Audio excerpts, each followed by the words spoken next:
तो दोस्तों, मैं आपको फाइनली बता देना चाहता हूँ कि आज हमारी मैडम बहुत ज़्यादा बीमार होते होते बच गई।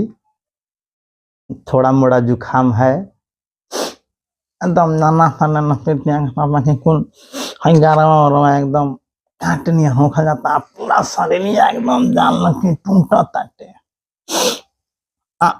नाक तो पोछत पोछत एकदम मन जागल बाटे। तो लेकर माई का फोन आ गई। हेलो, हाँ माई, का मुझे तबीयत खराब बका रहे?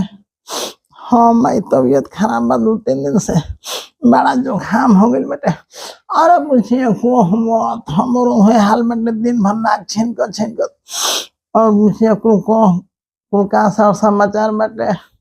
अरे का समाचार में देखो लड़की कल ही ले पटकाइल मिले। अरे मुझे तो पूछ मत, तो बाबू को मत तो दुख रख दवाई ले हो तब जाके तनी नरम मटन तो एकदम कपड़ा तो बुझा तो लगे एकदम फाट जाए। तो पाहुन का हाल बटे? वो ठीक है बड़ा। अब बबुआ बुचिया वो सब ठीक है बटे?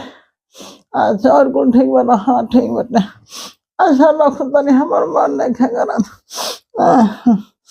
रखो, सुबह तबियत ठीक हो तो हम फिर बतिया ले रखो।